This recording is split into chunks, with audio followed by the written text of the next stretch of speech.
O que aconteceu é o seguinte, nós tivemos um pico no final de abril, início de maio, de lá para cá só caiu. Ou seja, esse isolamento horizontal, restritivo, que fizeram aqui... 3216, não desperdice o seu voto desta vez com o Dr. Sérgio Teixeira. Mude o seu Rio de uma vez. 3216, 3216, 3216, 3216. Boa noite.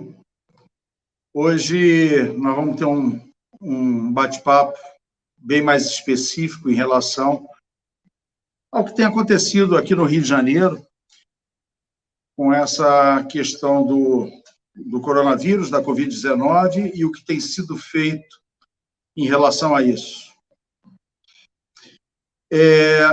Essa questão da Covid aqui no Rio de Janeiro, no Brasil e especificamente no Rio de Janeiro, foi uma questão assim de total e absoluta falta de estratégia, total e absoluta falta de conhecimento, total e absoluta falta de comprometimento com a população.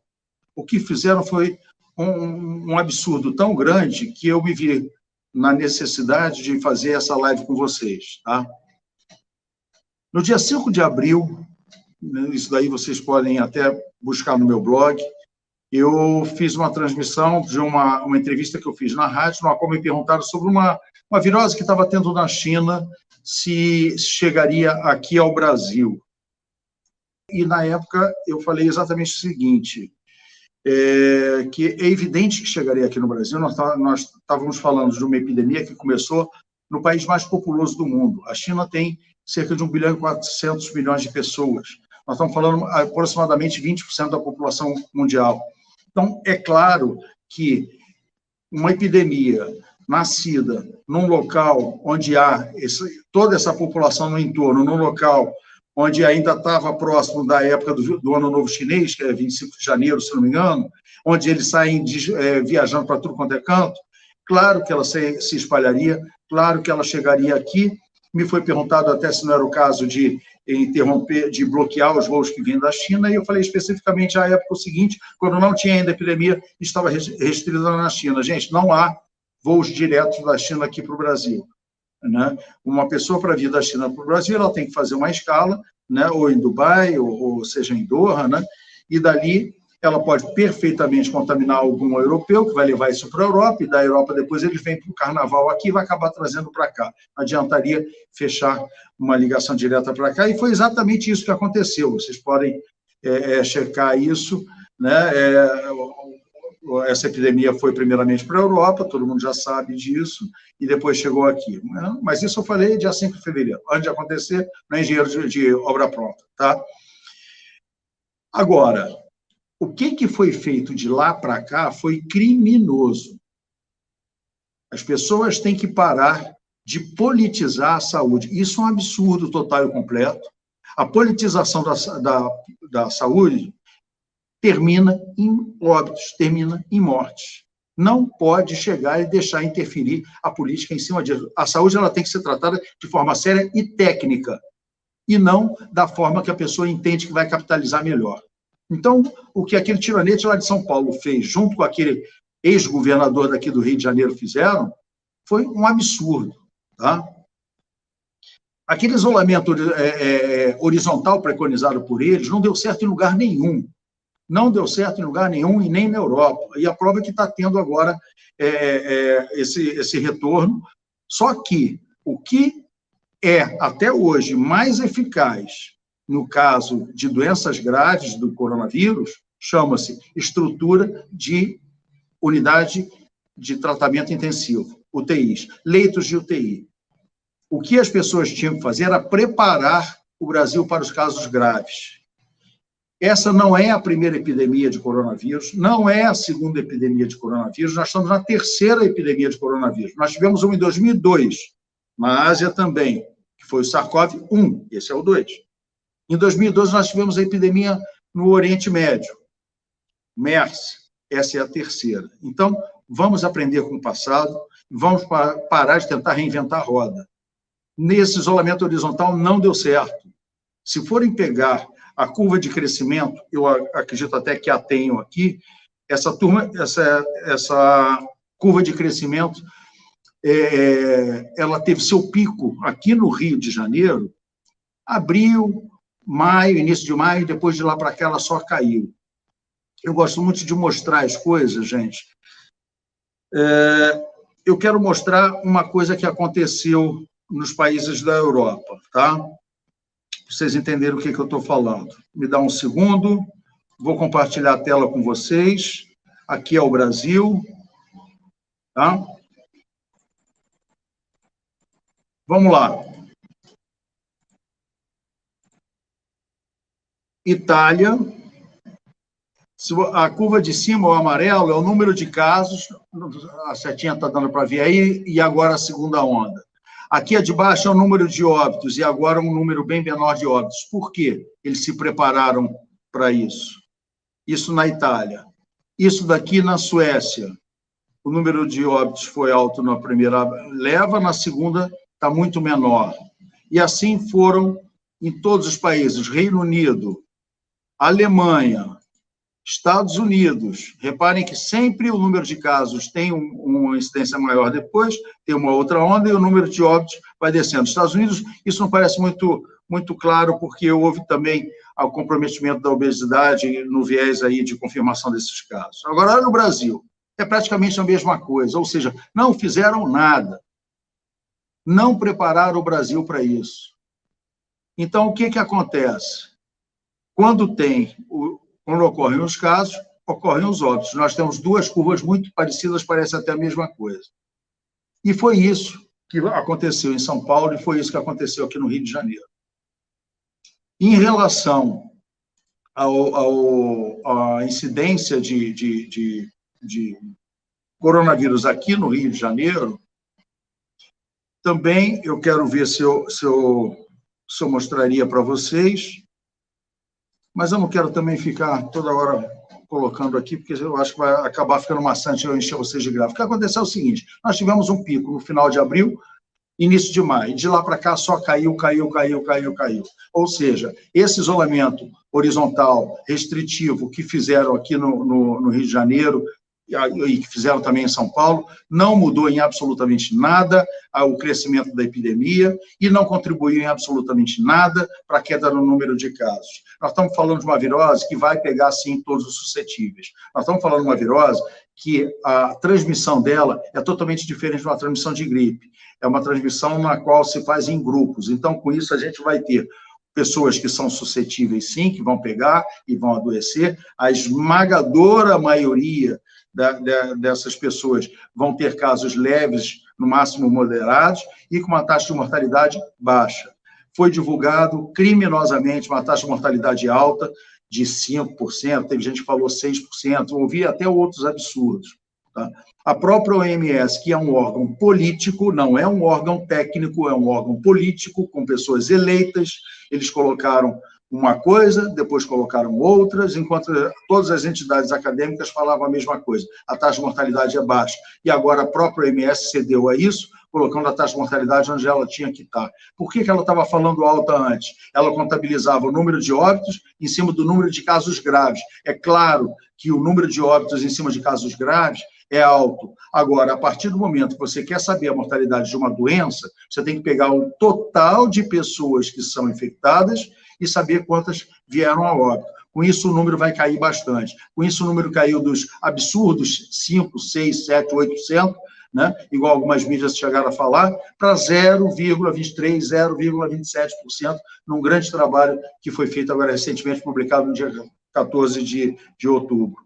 Então, gente, esse absurdo que fizeram, essa cultura do pânico que fizeram, trancando as pessoas dentro de casa, prendendo as pessoas na rua, porque elas estavam na praia, um ambiente arejado, com radiação ultravioleta, que inativa a chance dela pegar qualquer tipo de coronavírus na praia é muito menor do que dentro de casa. Nós tivemos trabalhos americanos mostrando que 2/3 das pessoas que tiveram internadas pela Covid nos Estados Unidos, na primeira leva da doença, 2/3 estavam, sim, em isolamento, confinadas dentro de casa. Um trabalho britânico no Reino Unido confirmou a mesma coisa, na mesma proporção. 2/3 estavam dentro de casa. Então, a chance dela pegar em casa era muito maior do que pegar na rua, num local arejado, num local debaixo de sol, e principalmente num país tropical quanto o nosso.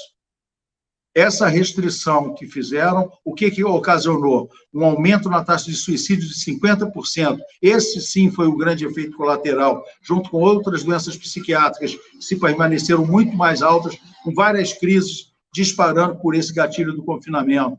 Violência doméstica disparou.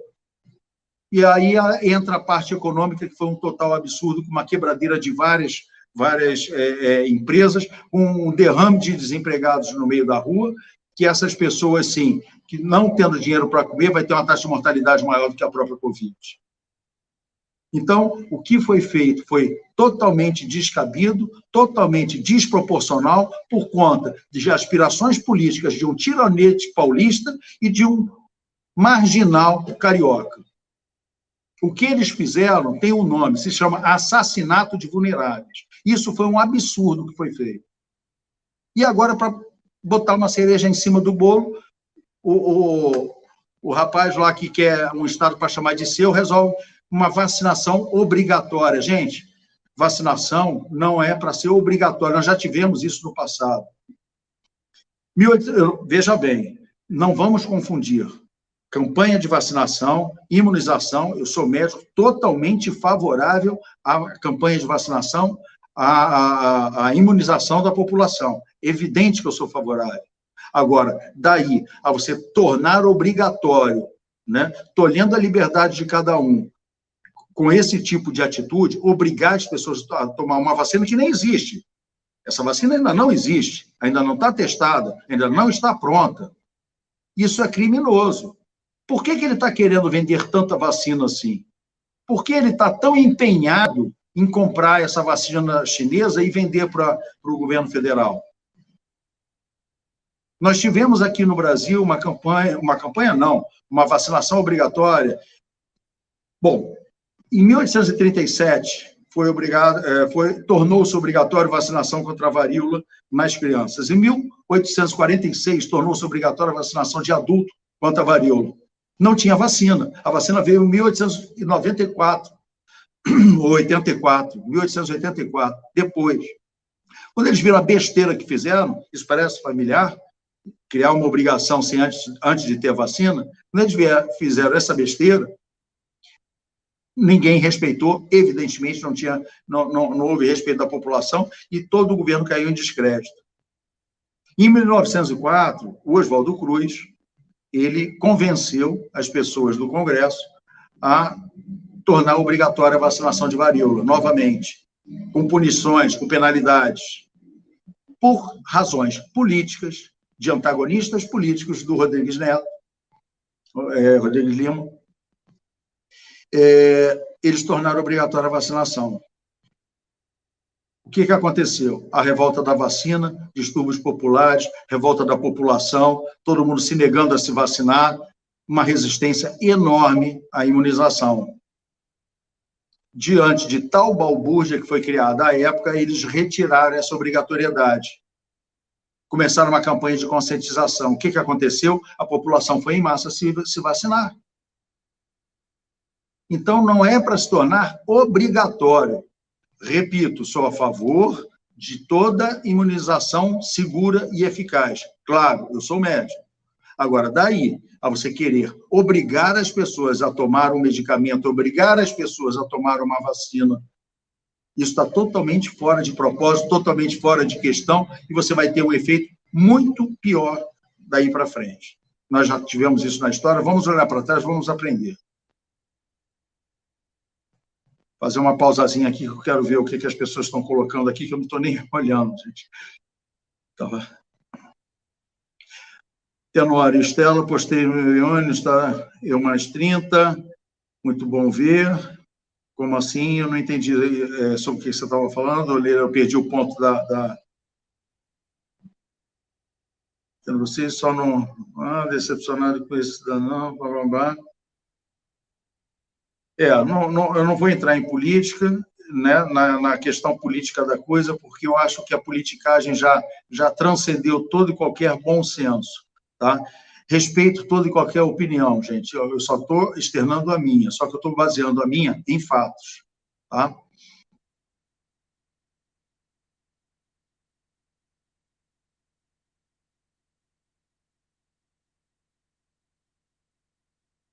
No dia, deixa eu até ver aqui, confirmar, dia 13 de abril, eu publiquei no meu blog um texto chamado A Invisibilidade da Transparência. Nesse texto, eu coloquei toda essa questão de desatino aqui do Rio de Janeiro. Chamei ela de invisibilidade da transparência, e eu coloquei aqui, deixa eu ver se eu consigo pôr para vocês. Guia do Chrome, invisibilidade da transparência. Olha quem foi homenageado de capa aqui. Tá? Isso daqui foi no dia 13 de abril, vocês vão ver a data. E foi quando eu citei pela primeira vez essa questão da SAMU, que era uma empresa que fazia os transportes de emergência aqui no Rio, e foi entregue a uma empresa de idoneidade suspeita. Foi quando eu falei da OS Abas, foi quando eu falei do senhor Gabriel Neves, e quando eu falei das compras superfaturadas de respiradores, anexei a nota fiscal das compras superfaturadas, e nem precisa dizer quem mais que estava envolvido nessa história. Tá? Isso que é uma coisa que tinha que ser visto, fiscalizado, inclusive pela Câmara dos Vereadores, pela Câmara dos Deputados, que depois eles vieram à razão e começaram a dar sentido no que foi feito. Usaram a pandemia para criar um estado de calamidade pública, e esse estado de calamidade pública trouxe uma torneira aberta para acontecer roubos, desvios, malfeitos. Em vez de restaurarem uma rede já existente de leitos que estavam bloqueados, eles simplesmente quiseram construir hospitais de lona, pagando 4,5 milhões por mês para essas lonas serem jogadas fora depois. Contrataram 7 hospitais no primeiro momento, 8 no segundo, só tiveram 2, e tudo está certo, e tudo está correto. Aquele hospital do Rio Centro, eu estive lá também, tenho filmagens, é só procurar nas minhas publicações, mostrando a maior parte vazia. Aquele hospital ficou mais de 50% inativo. Por quê? Porque não tinha doente? Não é porque não tinha doente, é porque não tinha equipamento, é porque não tinha equipe médica, é porque não tinha gestão de saúde que tornassem eles operacionais. Por que não tornou operacional a Santa Casa? Por que não tornou operacional os leitos de UTI que estavam vazios? Não, eles quiseram fazer hospitais novos, em locais que, evidentemente, seriam desmontados depois, ou acho que o Maracanã ia virar um hospital? Eu acho que o Rio Centro ia virar um hospital permanente. Fizeram uma coisa para ser descartada, para que houvesse um grande desvio de verba pública. Foi isso que foi feito. Se tivessem recuperado a rede existente, isso ficaria como legado para o Rio de Janeiro.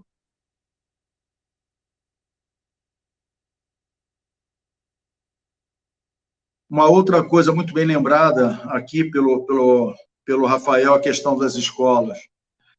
Na primeira epidemia de SARS-CoV-1, na Ásia, houve fechamento de escolas em Singapura, Taiwan, mais uma outra cidade que eu não me recordo. Qual foi o resultado prático disso? Nada, nenhum, não mexeu absolutamente nada. A taxa de mortalidade nas crianças é infinitamente menor. Isso já está demonstrado nas últimas publicações. Tá? Então, nem como vetores isso daí alterou. A grande desculpa que eles davam, evidentemente baseada nas questões políticas, em achismo, né, que as crianças levariam para os avós.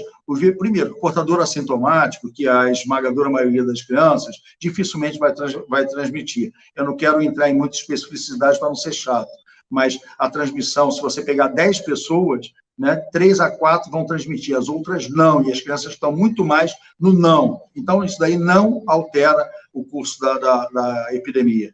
Tá? Tentaram isso na Ásia, não funcionou. Por que vai tentar de novo agora? Por que não olha para o passado e procura ver o que está acontecendo, o que aconteceu, para saber uma estratégia que foi tomar aqui, e deveria ser tomada aqui?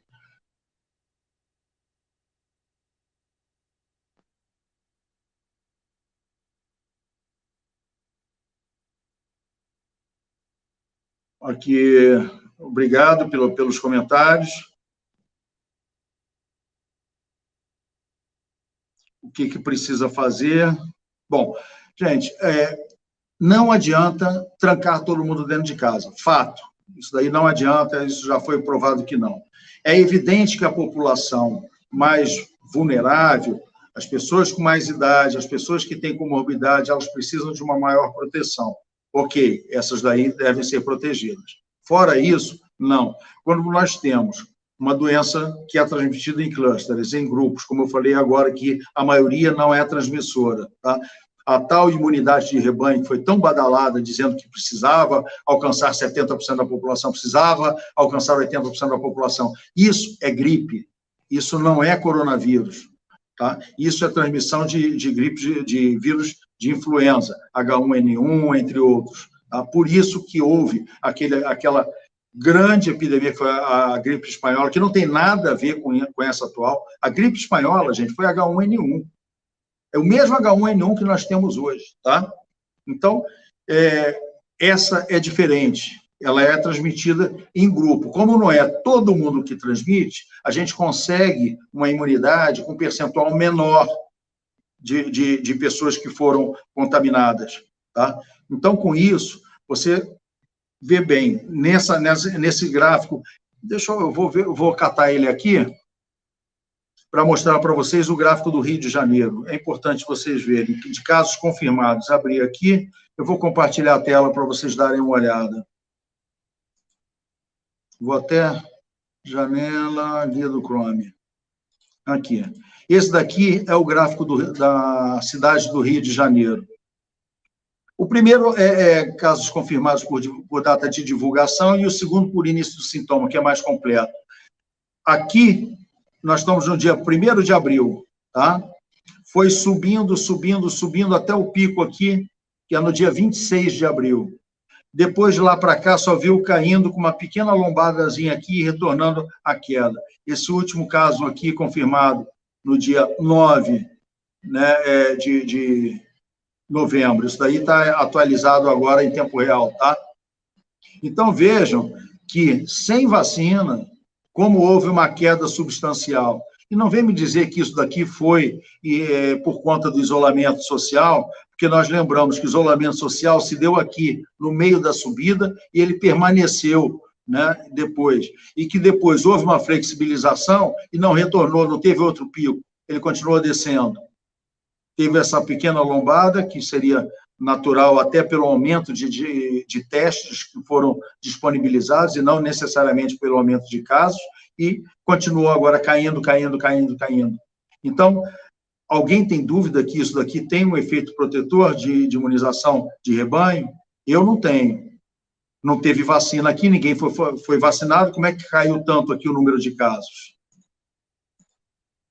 É disso que eu estou falando. Então, o número de casos percentuais não precisa alcançar aquilo que eles estavam falando novamente de forma equivocada.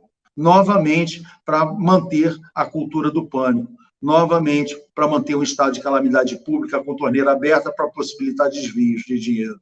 E, novamente, para explorarem politicamente o máximo isso. Virou um fla-flu totalmente descabido, né? Onde, se uma pessoa fala A, a outra pessoa obrigatoriamente tem que falar B, só para contrariar, né? E aí, quem sai sofrendo nessa história é a população.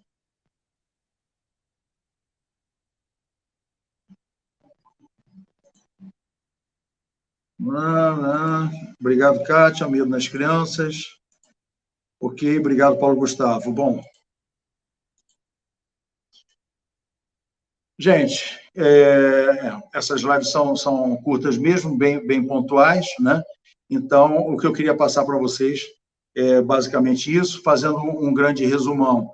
é uma epidemia que já estava sendo prevista antes do Carnaval, nenhuma providência foi tomada quando ela deveria ser feita. A providência seria melhorar a nossa infraestrutura através de leitos já existentes e não de hospitais de lona.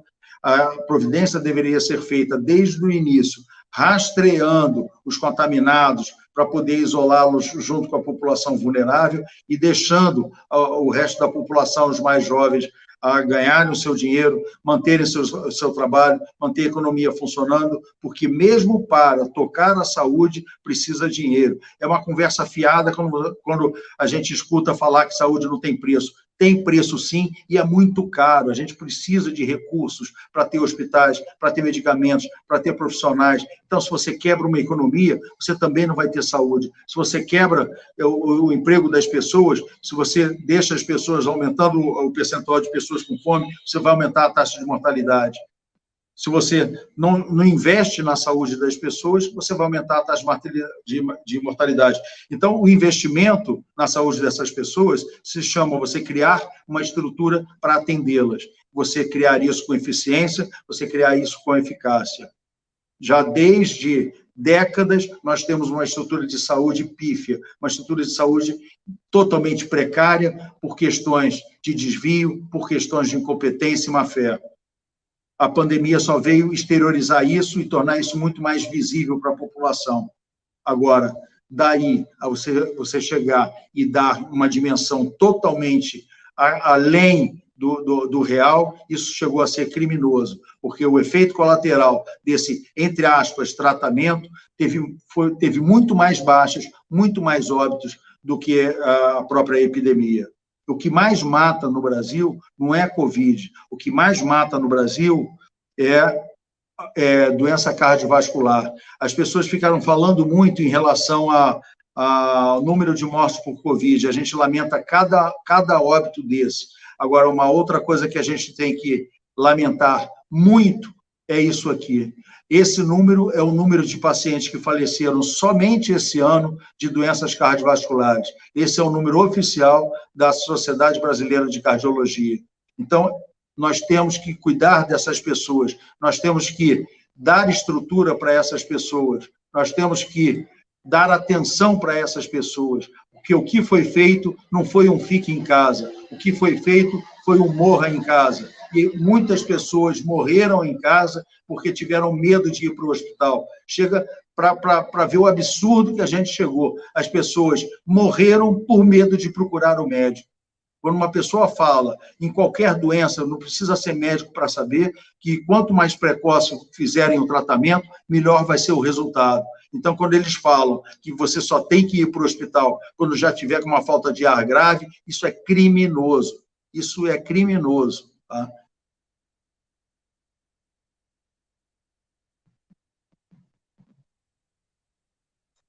A Leila está me perguntando sobre as sequelas da Covid. Por enquanto, Leila, nós estamos... Está muito cedo para a gente falar de sequelas da Covid. A gente a gente está vendo muita sequela do tratamento, como eu falei, né? que é a falência, que é o desemprego, que é o número de mortes aumentando. Aliás, inclusive, uma outra coisa também. Eu não vou ser leviano de falar, porque eu não vou ter provas que isso aconteceu. Eu só acho estranho se a doença que mais mata no Brasil, doença cardiovascular, que ela evidentemente piora quando uma pessoa está no estado de inatividade e com uma má alimentação, né? Situação essa que se verifica com extrema frequência no isolamento, no confinamento que foi feito, não vamos nem chamar de isolamento, né? As pessoas relaxaram com a sua alimentação, diminuíram a atividade física. As mortes por problemas de coração no primeiro semestre desse ano foram menores do que no ano passado. Por quê? Por quê? Será que não erraram o diagnóstico? Não foi dada uma outra causa no lugar da doença do coração, ou as pessoas morreram menos numa situação de maior risco? É esquisito, né? Eu só queria também, antes de encerrar, falar um pouquinho do desenvolvimento dessa vacina, tá? É fato que tem muito dinheiro envolvido para o desenvolvimento dessa vacina. É fato que tem muita gente de boa-fé trabalhando para o desenvolvimento dessa vacina, né? Agora, também é fato que tem muita gente de má-fé envolvida nesse processo. Tá? Quando você faz uma construção de uma vacina, você tem que ter dois objetivos muito claros na sua mente: eficiência e segurança. Uma vacina ela tem que ser eficiente, ela tem que ser eficaz e ela tem que ser segura. Tá? São dois atributos fundamentais para uma vacina.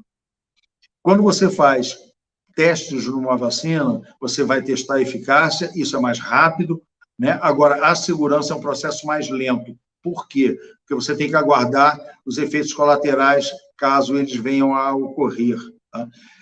Os efeitos colaterais que têm que ser observados são os efeitos colaterais de curto, de médio e de longo prazo. Se você tem que aguardar efeitos colaterais de longo prazo, não há dinheiro no mundo que consiga acelerar o metabolismo humano para você prever o que vai te acontecer no ano que vem. Todas as vezes que nós queimamos etapas no tratamento ou na imunização de determinadas doenças, demos com os burros na água. Quem tem um pouco mais de cabelo branco quanto eu, vai se lembrar que na década de 50, 60, né, houve uma geração de um grande número de crianças mal formadas, porque à época foi colocado no mercado um medicamento para enjoo das gestantes, que é a talidomida, que depois descobriu-se que causava má formação nos fetos. 9 meses depois viram isso. Então, nasceu uma leva de crianças sem braços e sem pernas. Isso daí por queimar etapas. Menos divulgado do que isso, houve uma vacina para o HIV, que até hoje ela não existe, porque a que foi descoberta e que gerou uma expectativa, né, acabou tendo um número de óbitos muito grande, porque ela não estava funcionando. Então, gente, é preciso perseguir uma vacina eficaz, agora também é preciso que ela seja segura. Torço muito para que essa vacina aconteça o mais rápido possível, mas esse rápido é dentro de um período de segurança. Esse rápido não pode ultrapassar os limites dessa segurança. Se essa vacina vier a ser descoberta, porque isso não é uma certeza ainda, se fosse uma certeza, ela já estava no mercado. Se ela ainda está em teste, a gente não tem certeza que ela tem esses dois atributos. Então, se ela vier a ser descoberta, eu espero e torço muito para que isso aconteça, esse ano não vai dar tempo de ter uma vacina segura. Não dá tempo. A gente tem que aguardar efeitos colaterais de longo prazo. Agora, eventuais pausas no desenvolvimento de vacinas e medicamentos são normais. Eu não vou dizer que a vacina A é pior porque ela teve um efeito colateral que teve que dar uma paralisação e voltar depois. Isso acontece em processos de pesquisa. Isso é muito comum em processos de pesquisa. Agora, não dá para você chegar e querer empurrar a goela abaixo a qualquer preço, uma coisa que não está totalmente testada ainda.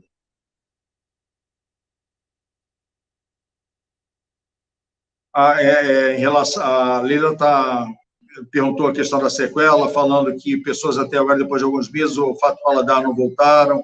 É fato, isso é observado, mas, felizmente, são problemas menores, né? Os problemas maiores não estão nesse escopo. E existem, sim, alguns casos que ainda está sob pesquisa, casos de cefaleia, né, de dor de cabeça, casos que têm algum outro comprometimento, mas nada disso foi comprovado ainda, porque a gente precisa de tempo, a gente precisa de volume para poder confirmar isso, tá? Bom, gente, era isso que eu tinha para dizer. Eu espero, sinceramente, que as pessoas parem com essa politicagem, eu espero, sinceramente, que essas pessoas parem de matar as pessoas da população por falta de estrutura, por falta de qualquer tipo de responsabilidade, tá bom? Muito obrigado a todos e nós vamos nos encontrar aí na sexta-feira. Obrigado.